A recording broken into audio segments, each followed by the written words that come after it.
Muito bom dia. É para mim um privilégio e uma bênção me dirigir pelo satélite Amazonas ou pela internet a todos aqueles que estão nos escutando hoje, sábado, 22 de abril deste ano de 2023. Uma saudação muito especial ao missionário Miguel Bermúdez Marinho, ou a Miguel, lá na República do México, e todos aqueles que estão junto com eles lá, e aqueles que estão em diversos lugares no México, e também lá no Brasil. Tem um grupo de pastores reunidos lá no Brasil, na Colômbia, também no Panamá, também lá na Espanha, na África, na Argentina, no Chile, no Peru, na Venezuela também, lá em Santo Domingo e nos outros lugares onde estão reunidos hoje.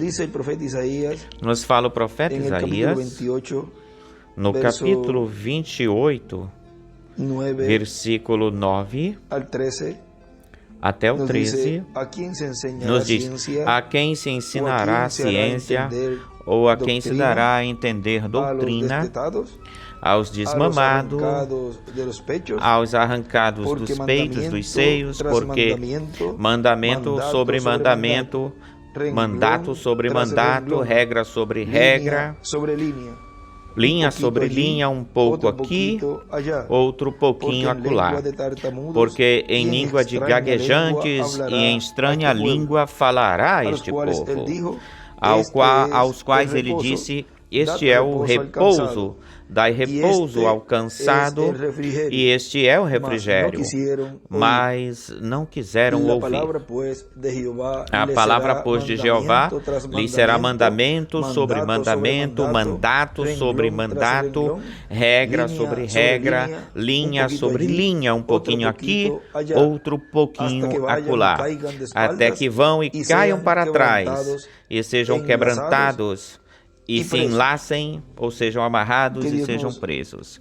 Que Deus nos permita entender esta Escritura, e vamos ler umas porções aqui sob o tema, ou com o tema: a quem ele ensinará a ciência,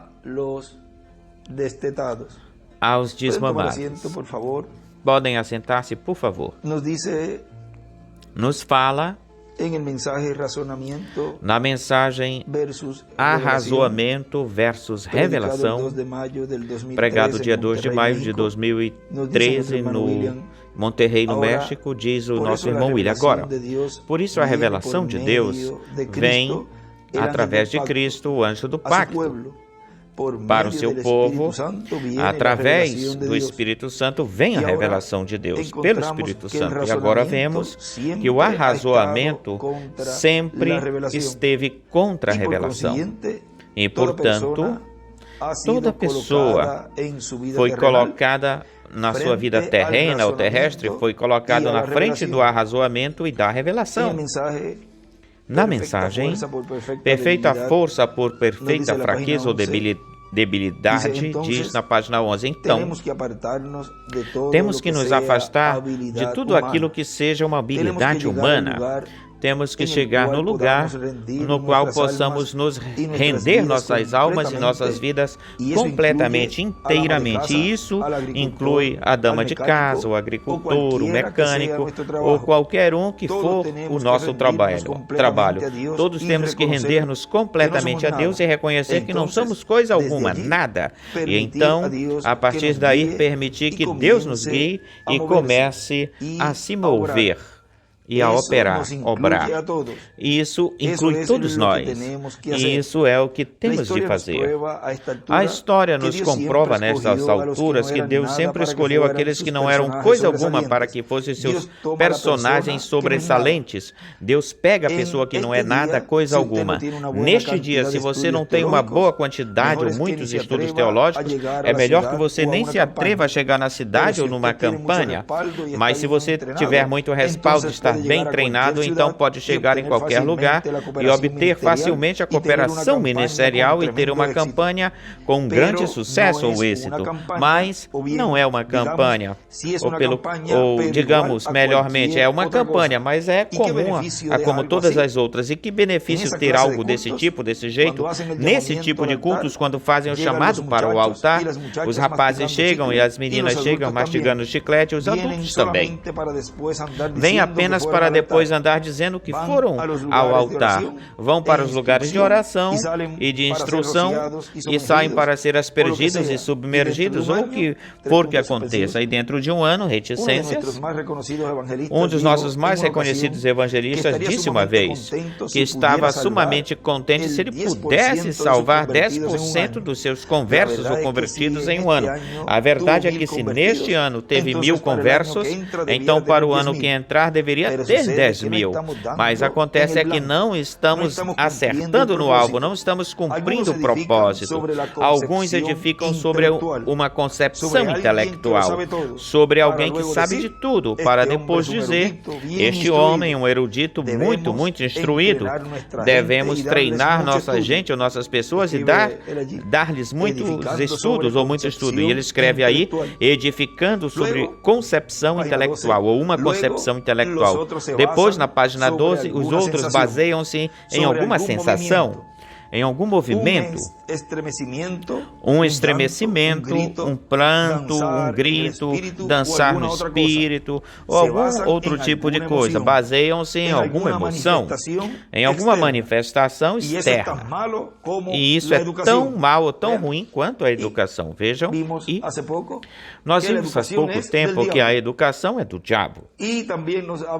E também nos falou em alguma mensagem, o nosso irmão William nos falou que ele fala que todo esse conhecimento de teologia, de filosofia, e também ele fala, e toda essa porcaria, ele fala assim, desse jeito, ou seja, vejam, toda essa educação vem da árvore da ciência, do bem e do mal, e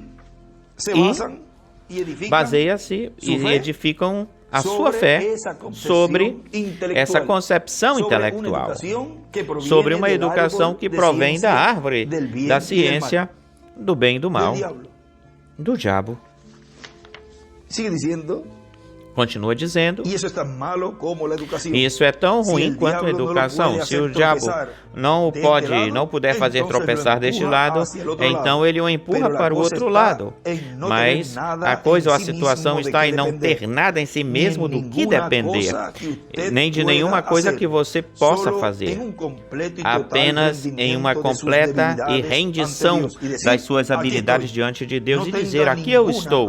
Não tenha nenhuma habilidade na qual você possa confiar ou ficar confiante. Busque as Escrituras e veja, à medida que estudamos esses exemplos, que eu tenho aqui anotado, pelas Escrituras ou através delas, vemos que Deus sempre usou aqueles que não eram nada ou coisa alguma para que eles fossem os seus personagens sobressalentes. Sempre escolheu aqueles que o mundo tinha rejeitado, aqueles que a era moderna tinha rejeitado, e a estes ele levantou para usá-los, ou para usar. Bom, vamos considerar os apóstolos. Preste atenção em Pedro, o pescador. Ele não tinha suficiente educação nem para escrever seu próprio nome. João também era um homem ignorante e sem ensinamentos. Esses são os homens aos quais ele escolheu. E passou em branco os nobres desapercebidos, os nobres, os sacerdotes, a todos os homens distintos daquele dia.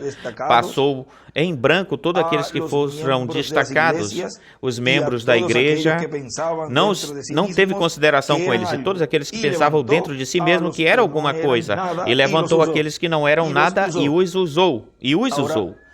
Agora, uma pessoa destacada ou de destaque pode chegar a ser um filho de Deus e Deus pode usá-lo se ele está disposto a esquecer que é alguém e se tornar um ninguém. Se você estiver disposto a esquecer que é um alguém e chegar a se tornar um ninguém, então Deus pode usá-lo e dar-lhe ainda muito mais importância, mas você tem que se esquecer do quão importante você é. Muitos de nós fazemos isso nas nossas vidas. Alguns, tão breve quanto se convertem ao cristianismo, então tornam-se muito orgulhosos e indiferentes, correto?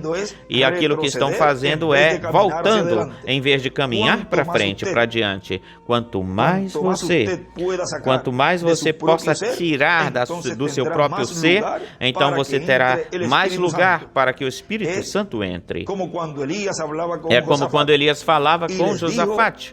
Ele disse para essas pessoas: façam aqui uma vala, pois quanto mais funda seja a vala, mais água poderá conter.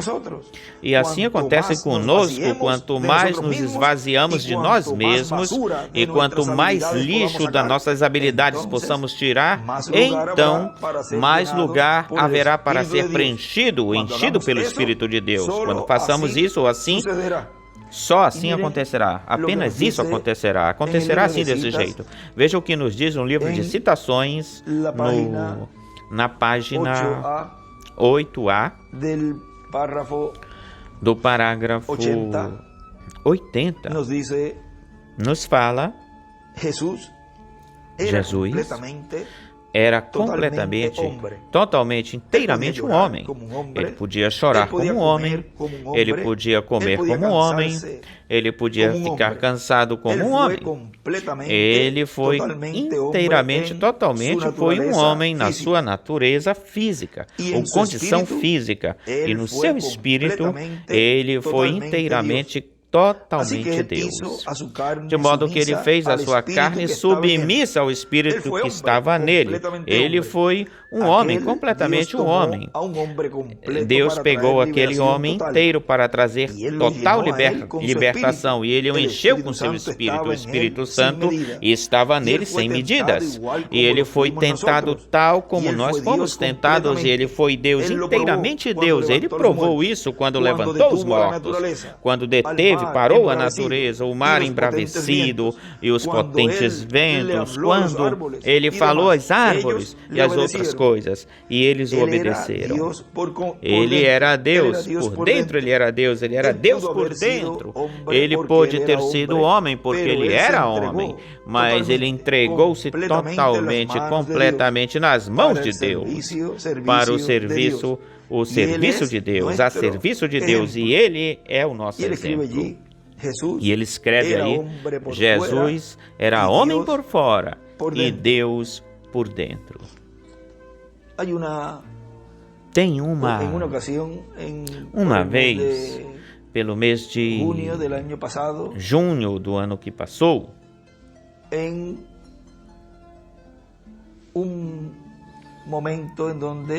num tempo onde eu não lembro se foi depois do domingo, eu tenho que procurar a data exata quando aconteceu, se foi depois de uma reunião de domingo pela noite.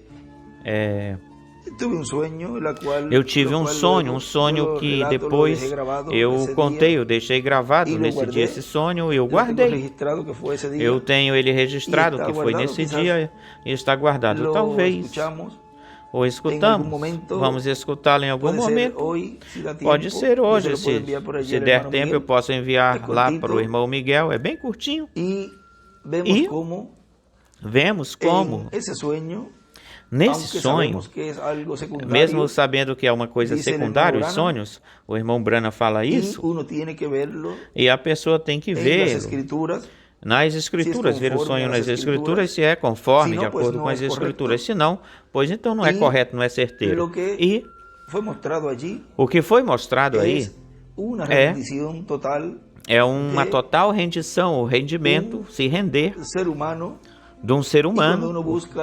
E quando a pessoa procura as Escrituras, a pessoa vê que existe promessa, existem profecias, ou profecias nas quais isso tem que se cumprir. E depois vou passar esse áudio, eu creio que é o momento. Eu tinha guardado aí para que isso ficasse ou estivesse como uma coisa que aconteceu. Mas agora que estamos falando do ser humano, quando ele rende-se totalmente para Deus ou a Deus, Deus o pode usar. Quando ele rende-se totalmente para Deus. Depois nós passamos agora. Olhem, continua dizendo. Nesta mesma mensagem, perfeita força por perfeita fraqueza ou debilidade. Vamos passar para a página 37. Aí eu finalizei a página 13 lá em cima. Findei ela, vamos passar para a página 37. Desta mesma mensagem, perfeita força por perfeita fraqueza. Onde nos diz 37 lá embaixo, eu quero que alguns deles venha e me mostre onde é que isso está errado, ou que me mostre na palavra de Deus onde isso está equivocado ou enganado. Sim, mas eles não se atrevem a fazer isso, não, Senhor. Mas é o assim diz o Senhor. Fiquem com isso. Mesmo que todos eles o joguem fora, não importa quão fraco, fragilizado ele chega a ser, porque então me torno forte. Quando eles me jogam fora, então é quando Deus me dá a entrada. Sim, se eles o jogam fora, Deus o tomará, o recolherá. Lembre-se, sempre são os rejeitados que Deus escolhe. Quer dizer, aqueles que não são nada ou ninguém, e depois Deus os transforma em algo, em alguma coisa, em alguém para si mesmos, para si mesmo. Talvez eles não saibam disso nesta vida, mas na vindoura sim saberão. E essa é a verdadeira. Então, ele lhe deu, assim diz o Senhor. Por quê? Porque ele se manteve com a palavra. Ele tinha a mensagem correta, e ele escreve a mensagem correta. Ele tinha a mensagem correta. Deus lhe tinha dado uma visão, mas os outros não tinham tido nenhuma visão, não tiveram nenhuma visão. Vê você? Ele teve uma visão. Por quê? Porque ele ficou com a palavra. Ali é onde vemos os sinais e as maravilhas. Os outros estavam imitando. Mas ele só ficou com a palavra. Ficou sozinho com a palavra. Agora nos apressemos. Agora vejam. Ele tinha a visão. Vamos um pouquinho antes. Na página 36 e 37 vem falando desse que teve a visão, que foi Elias. Vejam, ele teve a visão. E os outros, o que faziam eram, como eles não tiveram a visão, o que eles faziam, não tiveram a guiança divina daquilo que Deus lhe mostrava ali ou lá para o profeta Elias em visão. Vejam, os outros estavam imitando. Os outros estavam imitando, mas ele ficou só. Mas ele ficou só com a palavra. Agora, apressemo-nos. Agora vejamos Elias, quando a sua igreja o tinha jogado e o tinha deixado para seguir o mundo moderno. Eu fico pensando, imaginando como Elias lhes teria pregado tão forte, de uma forma tão dura. Você não pode imaginar isso? Vocês bem sabem como Elias era. Eu fico pensando lá no princípio do seu ministério, como ele tinha ficado se posicionado de pé e tinha dito: vocês mulheres tentando ser igual à primeira dama da nação. Idênticos a ela. Você sabe, cada uma com seu chapéuzinho tentando ser igual a Jezabel. Mulheres modernas tentando vestir-se como ela e agindo como ela. E vocês, os pregadores, como lhes teria falado duro, fortemente, e assim, seguiu falando forte, mais forte, até que não ficou ninguém do lado dele. Ele teve que chegar sozinho no fim do caminho. Ninguém queria mais cooperar com ele. Toda a sua igreja deixou e voltaram para o mundo, tal como hoje, correto? Voltaram para o mundo. Uns bem pouquinhos se mantiveram fiéis, um aqui e outro acolá, atravessando o país para chegar onde ele tinha que ir para vê-los. A coisa parecia estar muito ruim, muito má. Ele chegou no fim do seu conhecimento e disse: Senhor, eu me mantive com a tua palavra, eu falei a verdade, e agora todos foram embora, não restou ninguém, e eu não tenho para quem pregar. Amém. Sim, me mantive sobre a tua palavra, Senhor, e agora olha onde eu estou. Ninguém me recebe. Quando vou para a cidade, eles ficam me olhando e dizem: lá vem aquele fanático. E quando ele chegar, começar a falar mal da gente por causa do nosso modo de viver, não escutem. Você, pastor, não vai cooperar com esse homem, pastor. Não, Senhor. O pastor fala: aquele fanático está novamente na cidade. Esse Elias, velho e calvo. vocês não vão dar atenção a ele. Olhem, ele nem se veste como ministro, ele não tem essa vestimenta de clérigo como eu tenho, não tem ele não tem o colarinho voltado para dentro. Ele é uma pessoa muito diferente. Eu diria, ele é um neurótico, ele vive lá no deserto, ele fica no bosque a maior parte do seu tempo, e quando ele sai, ele vem vestido com peles de ovelhas, que coisa, e depois ele se atreve a condenar as mulheres. Eu jamais vi tal coisa, não tenho nada com ele, não coopere de nenhuma forma com ele. E a associação ministerial se reuniu, não tenhamos nada a ver com ele. Deixemos ele sozinho. Ele terminará ficando louco, se tornando louco no fim do seu caminho. Deixemos para que ele mesmo se acabe. Mas ele estava caminhando em retidão com Deus. Ele ficou com a palavra. Quando tinha um lugarzinho onde pregar, olhava por toda a congregação e dizia: todas vocês Jezabéis. E as mulheres diziam: mas que homem mais atrevido, jamais voltarei a escutá-lo. Não, Senhor. Isso como que nos remonta também, nos faz lembrar deste tempo. Porque se fala bem claro e se lhes fala aquilo que Deus diz que se fale ou se tenha que falar, ou seja, que se está repetindo, neste tempo está se repetindo numa escala maior, mais alta, mais elevada, tudo aquilo que Deus estará cumprindo e está cumprindo neste tempo, para essa preparação, para que o povo esteja percebido e se alinhe na palavra e deixe todas as coisas deste mundo e esvazie-se por completo, inteiramente, e encha-se completamente com o Espírito de Deus, e assim possa ser útil nas mãos de Deus, tal como foi o Senhor na sua primeira vinda em Jesus de Nazaré, quando foi adotado lá no Monte da Transfiguração.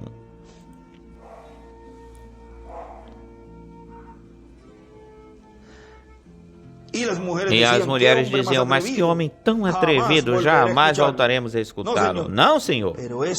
Mas isso não o desanimou, ele se manteve fiel.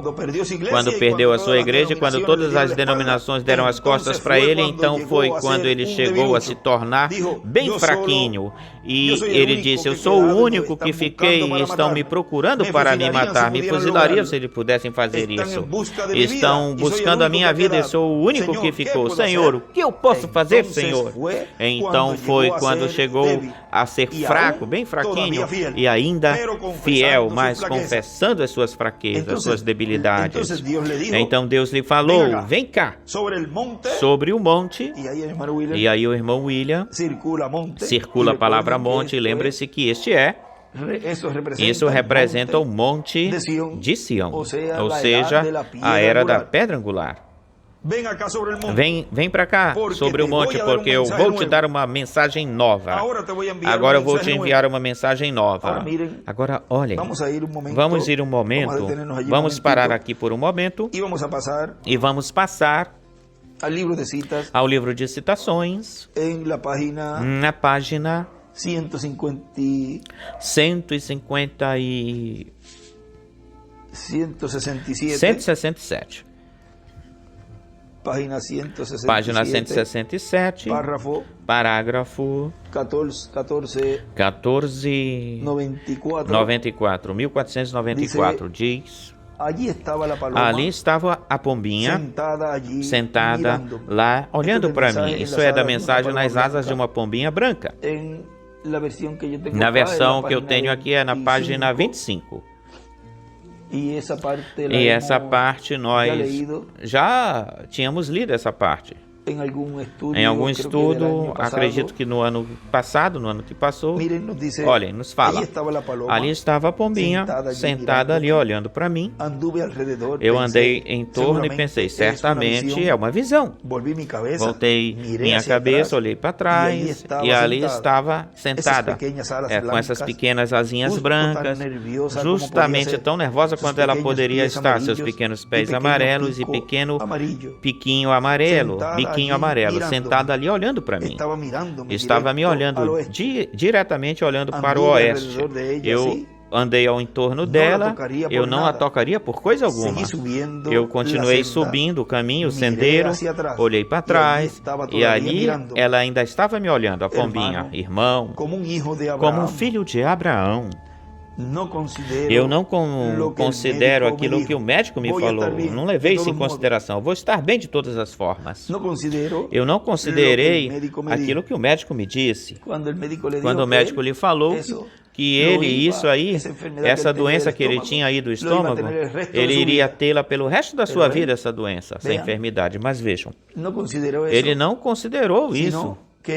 Senão que ele creu que ele ia estar bem de todas as formas, ele ia ficar bem, ficar bom. Ou seja, se o médico disser para você e falar para você que é o fim, que você não vai, que você não pode sair dessa doença, desse problema, dessa situação, você fale, diga aquilo que o irmão Branham disse aqui. Eu vou ficar bem. De todos os modos eu vou ficar bem. Mesmo por cima daquilo que o médico diga para você. Creia nisso de todo o coração. No terceiro dia eu voltei, eu estava subindo nas alturas e vocês sabem a visão sobre o chefe índio cavalgando, subindo uma ladeira, né? Lembrem-se que o irmão Branham, sempre o irmão Branham lhes falava como nós falamos na noite de ontem, para aumentar a fé do povo. O irmão Branham falava para aumentar a fé do povo, para depois ter a fila de oração. E isso, tenha sempre isso na sua mente, pensando nisso. Agora olhe, e fui cavalgando nesse pequeno muro no oeste. Algo me atraiu para uma rocha gigante lá fora, próximo do meio-dia, e disse: coloca tuas mãos nisso e ora. Deus no céu sabe que isto é verdade, isto é verdadeiro. E aí ele desenha uma estrela de Davi, o irmão William. Pus minhas mãos na rocha, olhei para cima, para o céu, e comecei a orar. E ouvi uma voz vindo para fora, de cima das rochas. Lá disse uma voz. Agora lembrem-se de uma coisa. Quando Moisés teve aquela situação, naquele ambiente lá, e ele clamou a Deus, mas Deus lhe falou: por que tu clamas? Fala a palavra. Naquela situação, vê? Isto é a terceira etapa em ação, agindo em operação. Ela, no tempo de Josué, quando lhe coube entrar, fazer o povo entrar na terra prometida, vejam ali, Josué ali ou lá, tinha a necessidade de que o dia se estendesse. E o que ele disse? Sol, para, e lua, tu também para. Ele não teve que orar, ele falou a palavra. E Deus estava obrigado a cumprir essa palavra que esse profeta estava falando lá. E o sol parou e a lua parou. E ganharam a guerra. Disse: contra o que tu estás te apoiando, sobre o teu coração ou no teu coração? E eu me levantei assim para trás, os meus ombros nus, da minha cintura para cima, estava nu, sem camisa, descamisado, quente. Olhei para trás. Aqui está um pouquinho. Aqui neste livro de citações está um pouco desgastada essa parte. Está apagando. Mas você já tem isso certinho. Desculpe se eu ler alguma palavra aqui. Aqui não se entende muito, mas eu estou lendo diretamente do seu livro de citações. Nu da minha cintura para cima, sem camisa, quente. Olhei para trás e ali estava escrito no quarto, na pedra, Águia Branca. Justamente com exatidão aquilo que a visão disse, para o qual a próxima mensagem sairia. Agora, na mensagem sobre as asas de uma águia branca, que é o extrato que estamos lendo aí em Águia Branca, ele escreve Moisés e Elias. Agora, olhem, preste atenção. No livro dos selos, porque tem uma mensagem que a noiva tem de escutar, ou seja, olhem, na página 128 do livro dos selos, diz agora, os 7 trovões de Apocalipse permitirão que ele mostre para a noiva como se preparar para obter essa grande fé de trasladação. E ele escreve fé de rápido, e desenha uma pedra angular e as eras, e escreve os trovões. Vejam, a mensagem que a noiva necessita para essa fé de trasladação é os trovões. Agora vamos ver aqui, no livro de citações também, paramos aqui um momentinho no livro de citações e vamos passar ao livro de citações, ao parágrafo, paramos aqui para o livro de citações, parágrafo 1387 da página 155, 1387, onde nos fala. Agora, em fazer isso, eu vim aqui com o propósito para ensinar as últimas copas, as últimas 7 copas e as últimas 7 trombetas.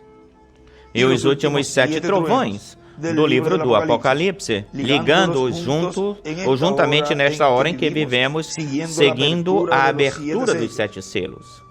As 7 eras da igreja. E escreve uma carpa, uma tenda. E escreve aqui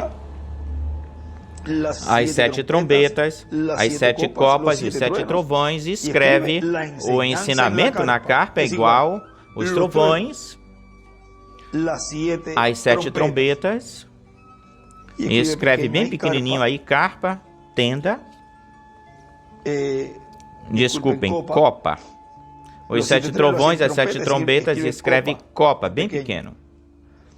E aí aqui ele escreve últimas 7 copas, escreve 2002, e também aqui na outra página, na outra parte de cima deste mesmo parágrafo, continuamos lendo, aí onde ele diz as 7 eras da igreja, e escreve uma carpa, pelo qual não poderíamos obter campo, terreno para fazê-lo, mas eu espero que tão breve nós possamos obter um lugar suficiente grande para isso, aqui, seja em Louisville, New Albany, ou seja, que ponhamos uma carpa, uma tenda para que possamos ficar, tudo o que o Senhor nos guie para fazer. E escreve 2002 aí também, e escreve carpa. Vejam onde é que essa mensagem que são ou é os 7 trovões, do qual a igreja noiva necessita para obter essa fé de trasladação dessa mensagem. Ou seja, a fé de rápido. Olhem também na página 800... no parágrafo 864, no livro de citações, também aí nos diz,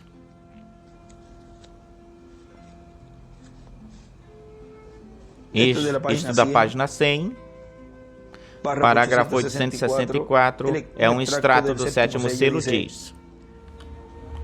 Agora, vocês prestem atenção que ao abrir-se o 7º selo, está num triplo mistério. Lembre-se que aqui é esta versão. No livro dos selos talvez tenha alguma palavra diferente, mas eu quero ler daqui, para lhes ler o que está escrito. Diz, agora preste atenção, ao abrir-se o 7º selo, está no triplo mistério. Este é o que eu tenho, este é o que eu tenho, falarei, e tenho falado que este é o mistério dos 7 trovões. Os 7 trovões no céu desenvolverão o mistério. Isto será na vinda de Cristo, porque Cristo disse que ninguém sabia quando ele voltaria. Haverá 7 vozes desses trovões que revelarão a grande revelação nesse tempo. E ele escreve em cima, os 7 trovões revelam o 7º selo. De modo que eu creio que nós, que por acaso não sabemos e não se saberá até que esse tempo, mas será revelado nesse dia, na hora em que deve ser revelado. Ninguém saberá sua vinda, nem tampouco ninguém saberá do mistério dos 7 trovões.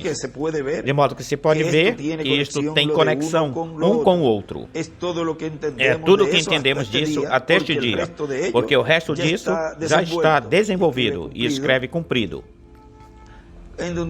Onde diz aí, e não se saberá até que esse tempo, mas será revelado nesse dia. E aí desenha uma pirâmide e as eras, apenas a 7ª era de risca, subraia, faz um risco, e na pedra angular faz uma frestinha para a pedra angular aí.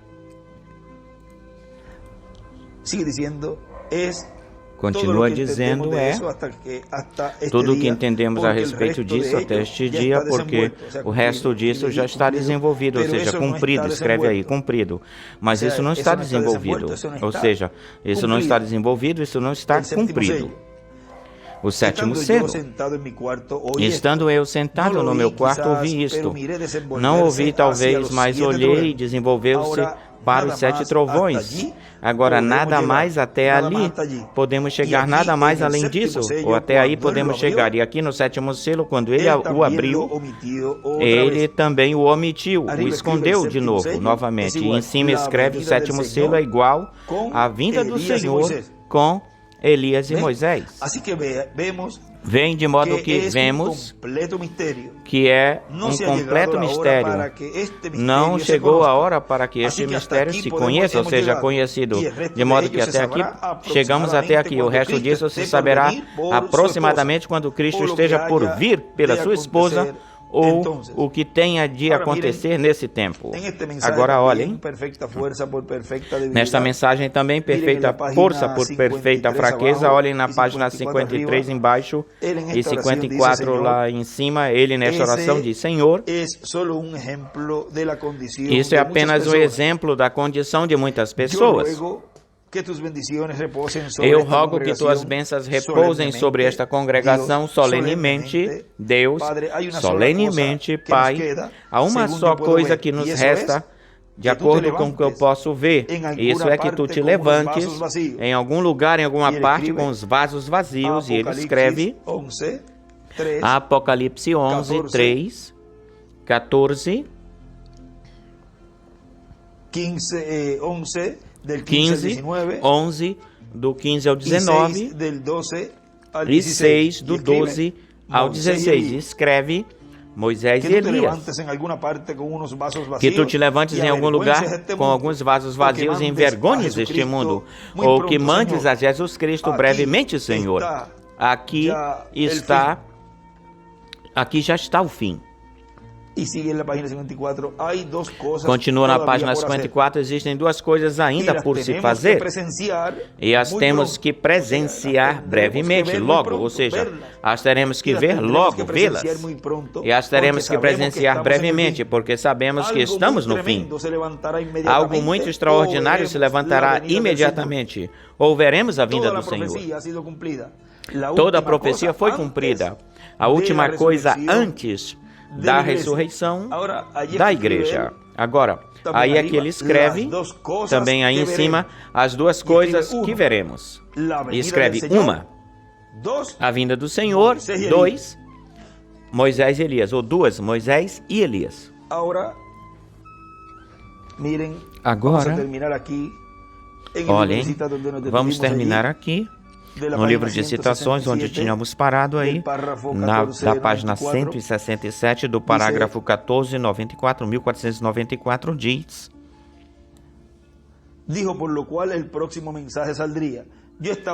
Disse pelo qual a próxima mensagem sairia. Eu estava tão nervoso, agitado, corri para casa, peguei uma câmera e voltei no outro dia e tirei a foto disso. Ainda estava lá, escrito na rocha, Águia Branca. Pombinha, e escreve Espírito Santo, E.S, guiando a águia, e escreve profeta. E escreve do lado pombinha, um risco, Espírito, porque está cortado, isso aí deve ser Espírito Santo mais Espírito, diz aí, e embaixo escreve a águia branca igual, e está cortadinho aí, deve ser profeta. E em cima, escreve, pela águia branca vem a próxima mensagem. O cavaleiro é igual o chefe índio.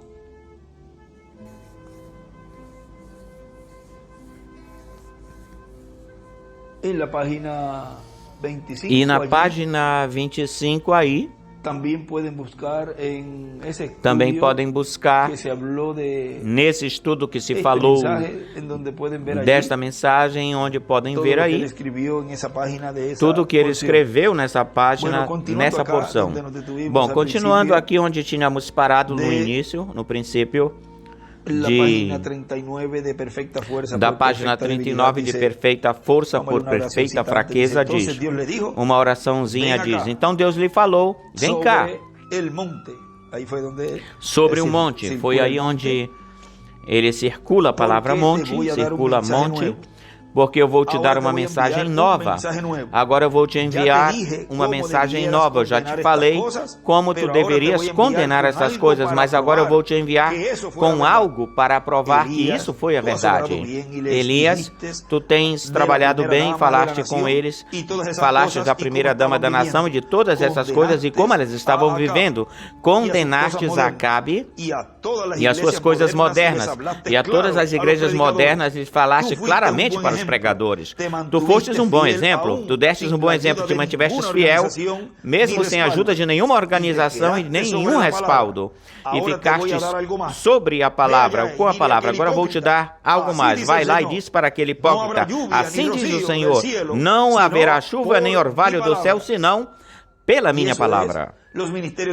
Isso é os ministérios de Moisés e de Elias, tendo controle sobre a natureza. Aquilo que eles falarem, isso acontece. Poderão fazer o que eles queiram. Diz no livro dos selos, no sexto selo, onde nos fala desse poder sobre a natureza.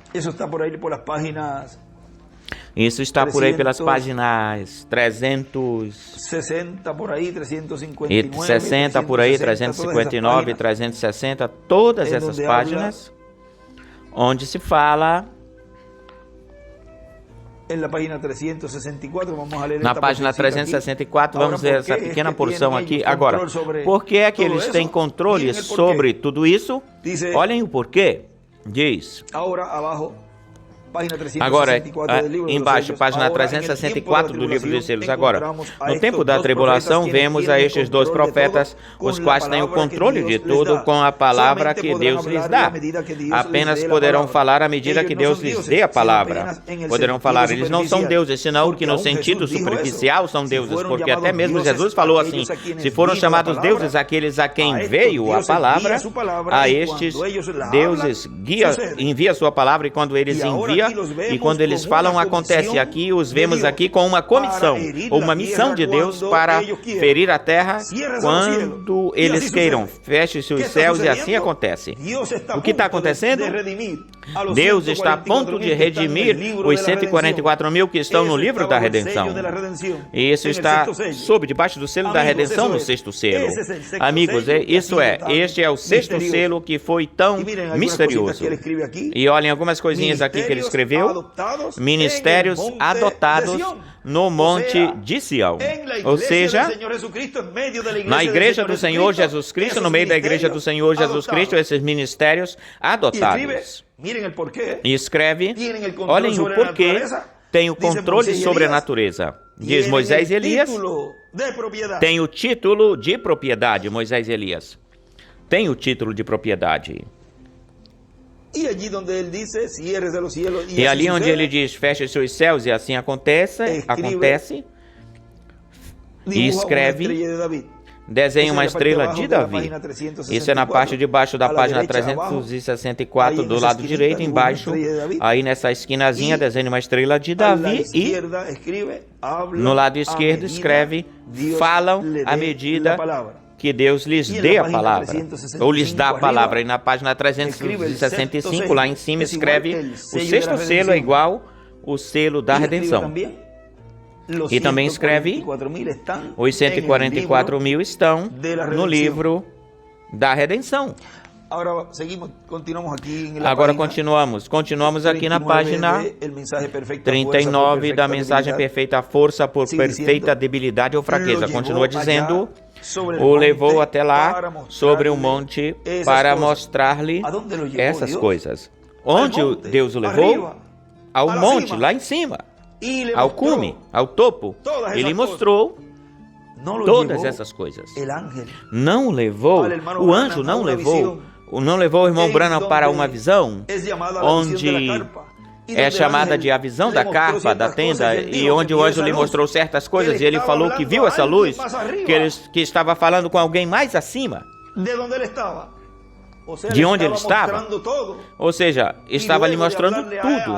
E depois de falar a essa pessoa, de falar com essa pessoa, depois desceu para o quartinho.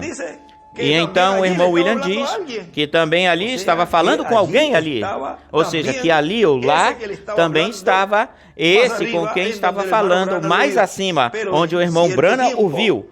Mas num certo tempo, num certo momento, já depois, era um ministério que estava operando, trabalhando aí. E a coluna de fogo estava falando com alguém que estava aí. E ele, em alguns lugares, ou em um lugar bem específico, ele diz que tinha um quartinho e era como um escritório, onde era para alguém estar estudando aí. Pois se tem que estar estudando, é porque ainda está num corpo de carne e depende totalmente da revelação que Deus lhe esteja dando nesse tempo. Não pode ser uma pessoa que venha da sexta dimensão, e já quando venha, já vem nos seus corpos glorificados, nos seus corpos eternos, e uma pessoa glorificada com o corpo eterno não precisa estar ou ficar estudando, porque já está com o corpo eterno e glorificado, e Deus tem que estar usando aí no meio da sua igreja um véu de carne e osso, para poder dar a revelação que se necessita, que se precisa para a fé de rapto do povo de Deus, que está pronto, preparado para ser raptado, porque ele vem pela sua igreja, ele vem pela sua noiva, porque ela está pronta para ser raptada. E aí é onde o povo hebreu o verá e dirá: mas este é aquele que nós estamos esperando. Quem nós estamos esperando? Ver o verão no meio da sua igreja, dando-lhe a conhecer, no ensinamento sobre carpa, dando-lhe a conhecer o mistério dos 7 trovões, o mistério da vinda do Filho do Homem com seus anjos, o mistério que lhe dará a fé de rapto aos escolhidos de Deus, a esses vasos vazios que serão cheios pelo conhecimento do ensinamento da fé de rapto, para assim ser o cumprimento daquilo que disse aí mais adiante nessa mesma mensagem: enche uns quantos vasos, Senhor, e sacode este mundo. E esses quantos vasos, ou muitos vasos, são vocês. Esses quantos vasos são vocês. Deus está enchendo esses vasos para brevemente estremecer este mundo e deixá-lo, como falamos em uma conversa, deixá-los de pernas para o ar, ou seja, deixar tudo em confusão, tudo confuso, e ir embora para ser das bodas do Cordeiro. Essa é uma promessa que será brevemente, se tornará uma realidade. Isso é, assim diz o Senhor. Você creia nisso de todo o coração. E você diga: eu sou um desses vasos. Eu sou um desses vasos, Senhor, que tu estás enchendo com esse ensinamento sob carpa. Eu sou um, Senhor, sob tenda. Continua me enchendo, Senhor, do teu poder, através da tua palavra, pela tua palavra. Olhem, continua dizendo, na página 39, onde tínhamos parado aqui, o levou lá sobre o monte para mostrar-lhes essas coisas. Como posso vê-lo naquela manhã, enquanto vinha caminhando sobre a estrada de Samaria. O caminho de Samaria, ela não era uma pessoa muito atraente, certamente, com a sua cabeça calva brilhando com o sol, os cabelos e barbas gris, e por toda a sua cara, e vinha vestido com pele de ovelhas. A Bíblia diz que ele era cabeludo.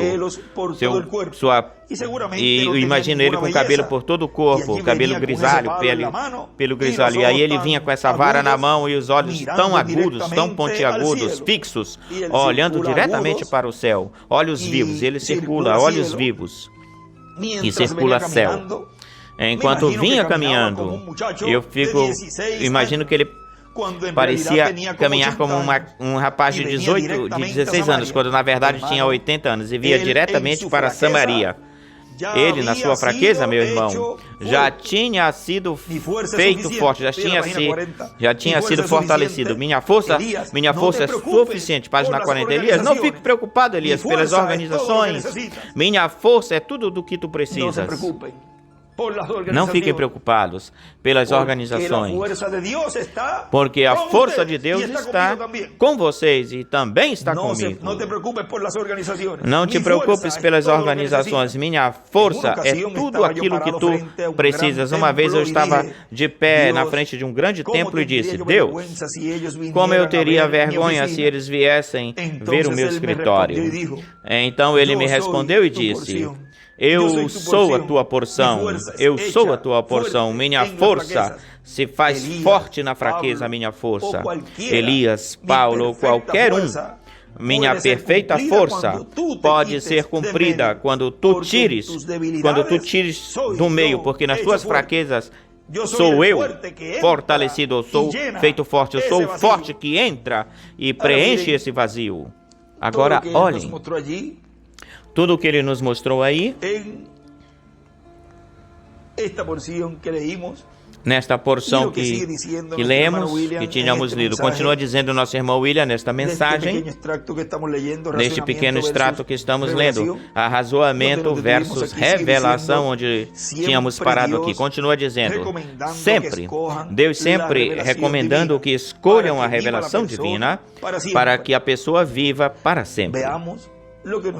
Vejamos o que nos fala Isaías capítulo 28, versículo 9, diz. Foi a escritura que usamos como base, diz: a quem se ensinará a ciência, ou a quem se fará entender doutrina, aos desmamados, aos arrancados dos peitos ou dos seios. Agora, vejamos em Deuteronômio capítulo 32, versículo 1 em diante, diz: escutai céus e falarei, e ouça a terra os ditos de minha boca. Goteará como a chuva o meu ensinamento, destilará como o orvalho o meu ensinamento, como a chuva sobre a grama e como as gotas sobre a erva, porque o nome de Jeová proclamarei. Engrandecei o nosso Deus, Ele é a rocha, cuja obra é perfeita. E agora, diz o irmão William, e agora, como vem a revelação divina? A revelação divina vem no ensinamento que corresponde, que cabe ao tempo em que a pessoa está vivendo. A revelação divina vem como a chuva, vem como as gotas de chuva. Agora, na mensagem, o que é o Espírito Santo? Na página 21, olha o que diz aqui. Depois veio, nos diz o irmão Branham, depois veio o Pentecoste com o batismo do Espírito Santo. Houve uma nova redução quando receberam. Reduziu-se, correto. E aí desenha as eras embaixo, apenas as últimas 3 eras e uma flechinha para a 7ª. Correto. E isto começou novamente a sacudi-los. O Espírito de Deus o Espírito de Deus, os dons e a restauração vieram na plenitude com sinais e maravilhas na igreja e estremeceu os pentecostais. O que é isto? É que estamos tão próximos da vinda do Senhor Jesus até o ponto em que o próprio Espírito que estava nele, o mesmo Espírito que estava nele, está operando, trabalhando na igreja, fazendo as mesmas coisas que ele fez quando ele estava aqui na terra. Isto nunca tinha acontecido desde o tempo dos apóstolos, lá para trás, até este tempo. Por quê? Você o vê? Lá foi largo, ou seja, grande, mas foi se reduzindo. E desenha as eras, as 7 eras e a pedra angular. Lá foi largo, mas foi se reduzindo, diminuindo, e uma flecha para a pedra angular. Como é isto? É como a sua mão, chegando a se juntar com a sua própria sombra. Então, o que é isso? É um reflexo. O que Lutero foi? Um reflexo de Cristo. O que foi Wesley? Um reflexo de Cristo.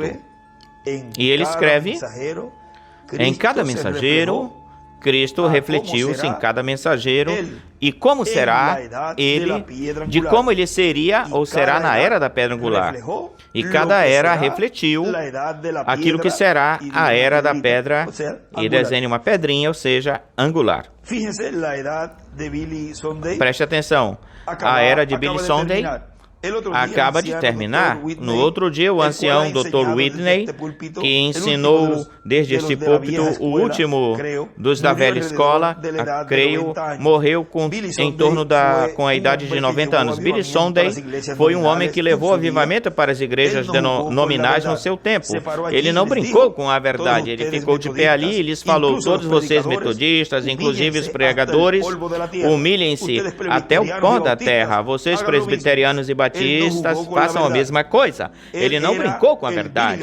Ele era o Billy Graham desse dia. O que aconteceu? Perceba você que no mesmo tempo em que a igreja nominal estava tendo seu avivamento, o evangelho completo também estava tendo o seu. Apareceram no cenário os irmãos Borsworth, Smith, Wesley Worth, o Dr. Prince, Heimer Pepperson. Todos eles apareceram. Olhe você. Smith, Winslow Wellesworth morreu numa noite. O Dr. Prince morreu na manhã seguinte, 24 horas depois. Eu já estava no campo e agora o meu fim está chegando. O meu fim. Se você percebe, já não se ouve muito de Billy Graham. Você já não ouve muito de Oral Roberts. Eu mesmo vejo minhas reuniões como entrando nas sombras. O que é que acontece? É que estamos no fim de outra era, e desenha uma pedra angular e as eras, e a 7ª era, uma flechinha até aí, como o fim dessa era. Passamos para a página 22, diz: como entraram Billy Sunday e os outros? Eles vieram depois do grande avivamento de Moody. Quando Moody entrou, justamente depois do avivamento de Knox. Quando veio Knox? Justamente depois do avivamento de Finley. Finley veio depois de Calvino. Calvino veio depois de Wesley. Wesley veio depois de Lutero. E assim vieram aparecendo nas suas eras. Então, logo quando um avivamento terminava, Deus levantava outro. E escreve o avivamento, levantava outro, derramando mais luz, simplesmente para manter o avivamento dessa forma, desse jeito. E desenha uma pirâmide nas eras.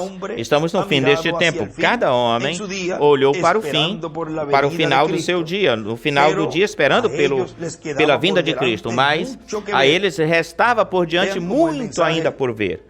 Vejam como a mensagem que estaremos escutando no dia de amanhã, ou amanhã, coisas que apenas podem se cumprir no último dia.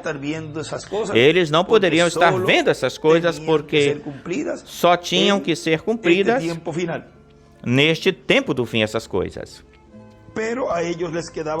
Porém, a eles lhes restava por diante muito para ver. Tinham que ver a volta dos judeus da sua terra, os discos voadores nos céus e todas as coisas que estamos vendo hoje. E escreve OVNIs, discos voadores, mas estamos no fim. Chegamos nele. tem uma coisa que está acontecendo bem marcado neste tempo, bem marcante neste tempo, e é também os satélites que está bem marcado. Vejam como existem tantos e tantos sinais nos céus, onde tínhamos lido faz pouco tempo também que ele escreve satélites, como também sinais, como sendo também sinais. Além dos OVNIs e todas essas coisas, vejam como o inimigo também coloca sinais nos céus e coisas construídas pelo homem para desviar os olhos ou a vista para isso, e quando vê e vem aquilo que é os discos voadores que levarão os escolhidos, tal como aconteceu com Enoque e com Elias. Vejam, aí todo mundo vai dizer, mas isso deve ser os satélites, mais uns satélites, ou isso são uma queda dos satélites pequenos para a internet ou para todas essas coisas aparecendo. É que eles estão saturados com a educação terrestre. E todas essas coisas de satélites e todas essas coisas, satélites aparecendo, colocou como sinais nos céus também tudo isso. E agora estão muito, muito mais marcantes, bem marcado isso. Agora, eles sabiam que a igreja estava chamada a receber poder. E ele escreve, a igreja receberia o Espírito Santo hoje, o qual faria nela as mesmas obras de Cristo, assim como uma sombra se faz mais e mais patente ou visível e reflete muito mais. Se você pegar um objeto e projetá-lo, e projetar uma sombra à distância, você vê menos o reflexo do objeto nessa sombra. Depois de um tempo, a sombra se aproxima mais se aproxima de uma árvore, por exemplo, e a sombra e a árvore chegam a ser a mesma coisa, ou se tornam a mesma coisa. O Espírito de Deus operou sob justificação com Lutero, santificação com Wesley, o batismo do Espírito Santo em Pentecoste, e eis aqui no último dia, ele está fazendo as mesmas coisas que fez quando estava em Cristo. O que é isto? A igreja e Cristo chegam a ser a mesma coisa, tornam-se a mesma coisa. E tão breve quando eles se juntarem e o último elo apareça, vejam como, de que forma, em justificação sob Lutero ou com Lutero, aí veio esse elo como era e também como mensageiro. Depois, com Wesley em santificação e depois com batismo do Espírito Santo em Pentecostes com o reverendo William Branham.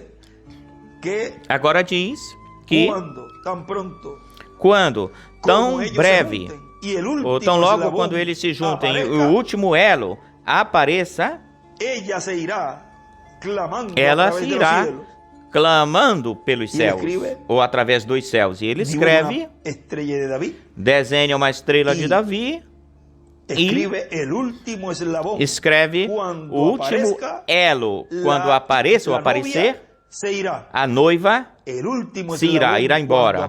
O último elo, quando apareça, a noiva se irá. Ou seja, que a noiva não pode ir embora até que esse último elo apareça. E desenhe uma flechinha para a pedra angular, que ele desenhou aí, e a pinta de vermelho por dentro, e as eras embaixo. Então, logo quando eles se juntem e o último elo apareça, ela irá clamando através dos céus. Se levantarão Wesley, Lutero e o resto deles daqueles dias anteriores se levantarão. O primeiro será o último, e o último, e aí escreve Apocalipse 11, do 3 ao 14. Esses são os ministérios de Moisés e Elias. Esse é o último elo. Vejam, o primeiro será o último e o último será o primeiro. E a ressurreição terá vindo. Vejam quando. E ele escreve aí a ressurreição. Vejam quando é que acontece a ressurreição. Tem que aparecer esse último elo.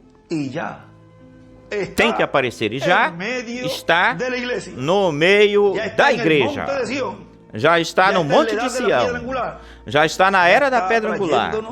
Já está nos trazendo nesse último elo, já está nos trazendo esse ensinamento.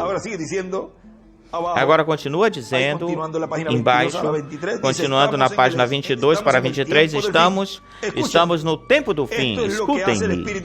Isto é o que o Espírito Santo faz. O Espírito Santo em justificação foi simplesmente uma sombra bem clara. Depois o Espírito Santo em santificação foi uma sombra um pouco mais escura. Depois o Espírito Santo no batismo espiritual foi uma sombra ainda mais escura. Mas agora o próprio Espírito Santo é a restauração da sua própria pessoa. E está aqui fazendo sinais e maravilhas tal como ele fez lá no princípio. Glória!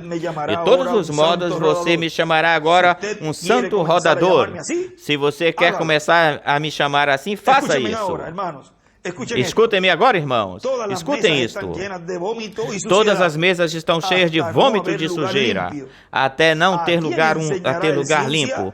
A quem ele ensinará ciência, a quem ele fará entender doutrina, aos tirados do leite, aos arrancados dos seios dos peitos. E ele desenha uma pedra angular e as eras e as divide. Uma flechinha daí para uma flecha para a pedra angular daí.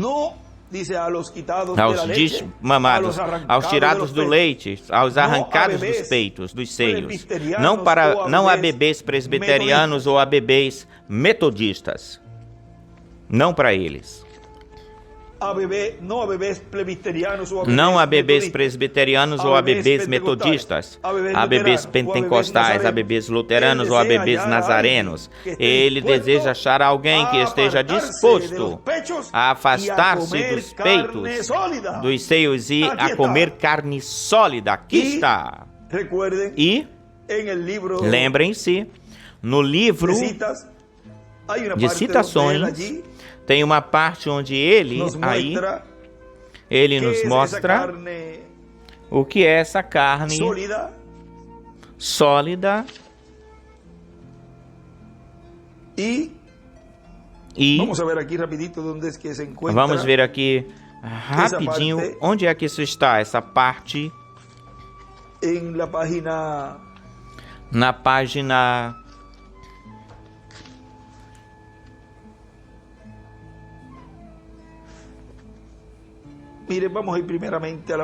Vamos ir primeiro na página 92, porque vejam que é para esses desmamados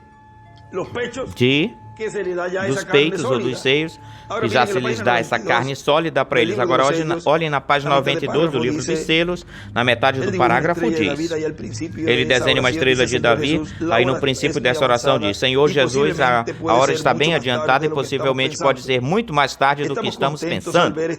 Bem mais tarde, estamos contentes em ver essa hora chegando, é a hora mais gloriosa que o mundo tem conhecido ou conheceu, isto é para o crente. Mas para aquele que rejeita, é o tempo mais triste, porque é impossível tirar letras do alfabeto para formar as palavras, para expressar a calamidade e o pranto que lhes espera mais lá na frente. Nem tampouco há no nosso alfabeto como formar as palavras para expressar as bênçãos que estão no porvir para o crente. Pai, pode haver alguns aqui esta noite sem esperança alguma, e se são seres com a capacidade de raciocinar inteligentemente, e se o sangue ainda está sobre o propiciatório, permite que o Cordeiro saia do trono para entrar nos seus corações nesta noite e lhes revelar que estão perdidos. E com as mãos ensanguentadas o vejam e o ouçam dizer, vem, enquanto ainda é tempo de vir. Agora lembrem-se que ele já não está no trono de intercessão. E onde unicamente existe misericórdia é sob, debaixo dos ministérios de Moisés e Elias, onde Deus está enviando misericórdia pela última vez para este planeta Terra. E aí ele escreve aí a hora mais gloriosa para o crente, a hora mais triste para aquele que rejeita. Por isso é que ele dizia que estiveram em cultos como este, tinham escutado todas essas coisas que diziam viram acontecer, mas rejeitaram, desprezaram a misericórdia de Deus pela última vez, página 369 do livro dos selos. Agora vamos ir para o livro de citações, que é a página, vamos ver aqui onde é que isso está, a porção onde ele diz, o que é essa comida? Essa carne sólida. Essa carne sólida, página 83, olhem aqui, uma porção onde ele fala, no parágrafo 707, diz, perceba, o trabalho do mensageiro do último tempo, do tempo do fim, será de preparar os santos, uma noiva preparada para o seu noivo. Essa será a sua mensagem. Você deseja aprender o seu ABC para que possa estudar álgebra depois. Depois, quando estes outros selos que estão por trás do livro sejam abertos, ele escreve os trovões, serão apenas revelados para estes. E escreve, álgebra é igual aos trovões, os selos pela parte de trás. E escreve, o quarto Elias prepara o povo para o noivo, Cristo. Ou seja, ungido, para aprender álgebra, que o noivo ensinará, ou lhe ensinará. E tudo isso é no cumprimento da visão da carpa da tenda. Terminando aqui o pedacinho que nos resta da mensagem, arrazoamento versus revelação, diz, gotejará, diz o nosso irmão William, citando novamente essa porção dessa escritura de Deuteronômio, gotejará como a chuva o meu ensinamento, destilará como o orvalho o meu arrazoamento, como a chuva sobre a grome, diz o irmão William. Agora, o arrazoamento de Deus, ou o raciocínio de Deus, e o ensinamento de Deus, e a sabedoria de Deus, isto é celestial. E isso vem como a chuva para o povo. Assim vem a revelação divina para o povo de Deus, de etapa em etapa. Bom, foi para mim um grande privilégio e uma bênção grandiosa poder enviar estas palavras de saudação sob o tema a quem ele ensinará ciência aos desmamados.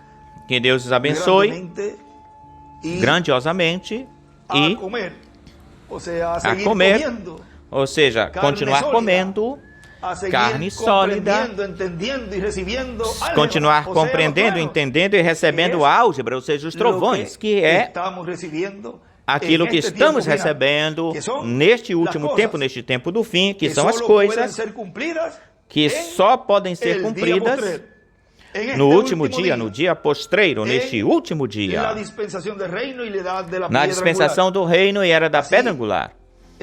Assim, é o tema do domingo, o tema de amanhã é esse, o qual estaremos bem cedinho, e queremos aproveitar bem amanhã para escutar esse tema, que é um pouquinho longo, de modo que tentaremos fazer o mais curtinho possível para nos dedicar à mensagem inteira, tratá-la de escutar inteira, e estejamos bem descansados, de modo que vamos ser o mais breve possível amanhã no estudo, e hoje já conversamos algumas coisas e amanhã não vamos ter que lê-las. Falamos algumas coisinhas hoje e amanhã poderemos falar uma ou outra coisa também, e assim dedicar o dia para o resto da atividade para escutar este tema e deixar o maior tempo, porque é de quase 3 horas e mais alguma coisa a mensagem, de modo que venham preparados amanhã e esperamos amanhã grandes bênçãos da parte ou a favor de Deus. E algum dia que está bem próximo, continuará aumentando mais e mais o tempo, porque virá um tempo onde estaremos totalmente dedicados à palavra de Deus, às reuniões, porque as atividades, porque o que se avizinha, se aproxima, é algo terrível para a humanidade. Mas já para esse tempo já não estaremos aqui, mas sim vai haver um entrelaçamento no qual o mundo vai estar buscando muito mais de Deus, porque não existirá mais já trabalhos, nem essas coisas, porque vão estar sendo destruídos. Muitos lugares vão estar sendo destruídos, principalmente as costas, assim que estão nas costas, nos litorais.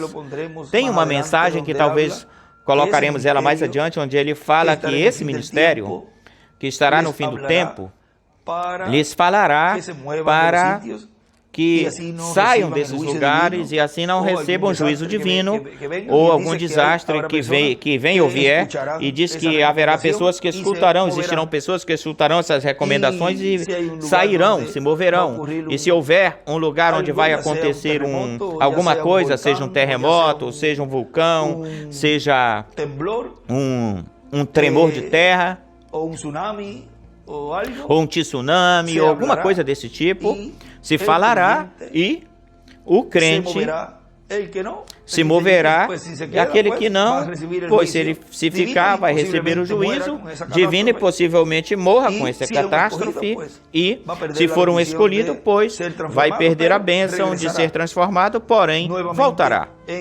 novamente na ressurreição. De modo que muitas coisas estarão acontecendo, coisas que só podem se cumprir neste tempo do fim, neste tempo final. Deus te abençoe, irmão Miguel, Deus te guarde, e muito obrigado sempre por me convidar a estas atividades importantes que tu estás tendo nos lugares para onde vais, que sempre dedicam o dia de sábado para ter companheirismo uns com os outros. E me dás essa partezinha para também compartilhar contigo e com os irmãos daí, todos aqueles que estão conectados também, estas palavras que são fiéis e verdadeiras. Que Deus abençoe e guarde a todos. Muito obrigado por vossa amável atenção.